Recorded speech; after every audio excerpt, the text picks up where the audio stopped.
তো এখন সকালবেলায় ছোটো মেয়ে স্কুলে যাবে, আমি এখানে যে ব্রেড সেঁকে নিচ্ছি।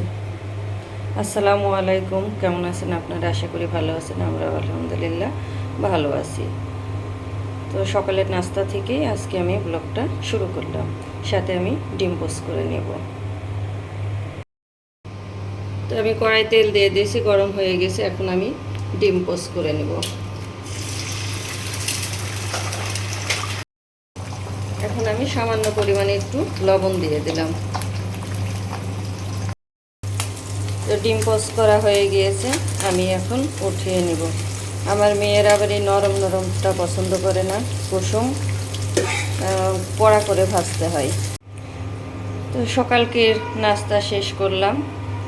এখানে আমি চা বানিয়ে নিয়েছি, গ্রিন টি বানিয়ে নিয়েছি। একসময় গ্রিন টি আমি নিয়মিতই খেতাম, কিন্তু আমি মাঝে অসুস্থ হওয়ার পরে খাওয়াটা বন্ধ করে দিয়েছিলাম।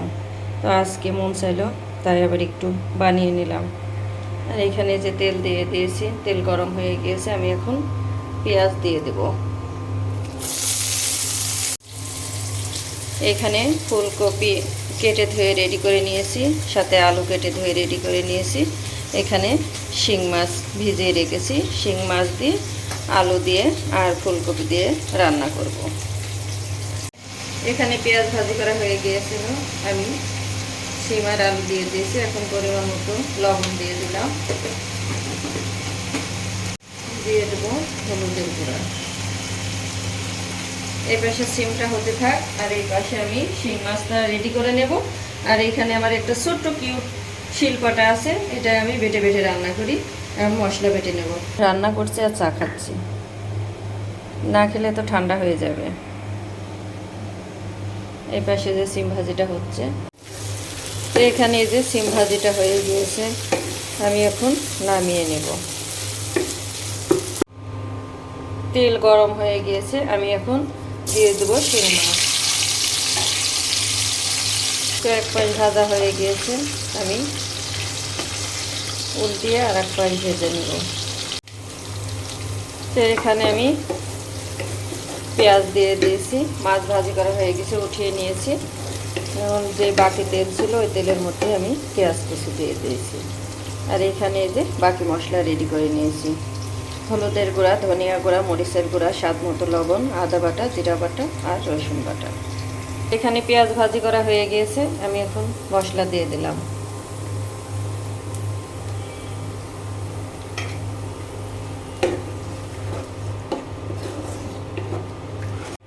এখানে যে সিম আর আলু আর গাজরটা ভাজি করা হয়ে গিয়েছে, নামিয়ে নিয়েছি।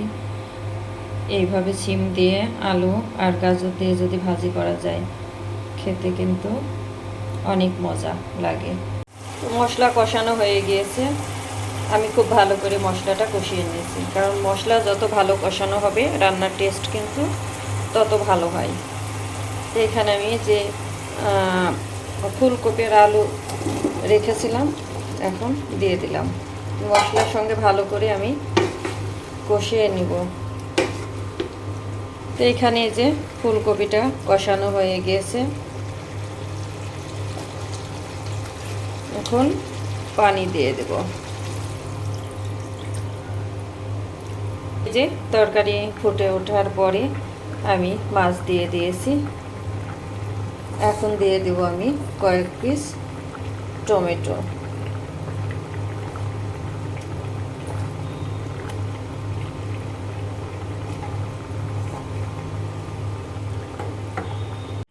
তো এখানে তরকারিটা রান্না হয়ে গিয়েছে, আমি ধনিয়া কুচি পাতাও দিয়ে দিয়েছি। তো এখানে তরকারি রান্না হয়ে গিয়েছে, নামিয়ে নিয়েছি। আর এই পাশে তো সিম ভাজি করে নিয়েছি। আর এখন এই যে এই পাশে ভাতের চাল ধুয়ে রেডি করে রেখেছি, চুলায় বসিয়ে দেব। আর সকালকে নাস্তা শেষ করতে না করতেই আবার দুপুরে রান্নায় চলে আসা লাগে, কারণ দুপুরবেলায় মেয়ের কোচিং আছে। স্কুলে থেকে এসে দুপুরকের খাওয়া খেয়ে আবার মেয়েকে নিয়ে কোচিংয়ে চলে যাওয়া লাগে, এই জন্য দুপুরের রান্নাটাও খুব তাড়াহুড়োর মধ্যে করা লাগে। তো ভিডিওটি আমি আজকে এখানেই শেষ করব। রান্নাগুলো কেমন হয়েছে অবশ্যই জানাবেন, আর যদি ভালো লাগে চ্যানেলটি সাবস্ক্রাইব করে দিবেন। আর একটি লাইক দিবেন, আমার পাশে থাকবেন। আসসালামু আলাইকুম।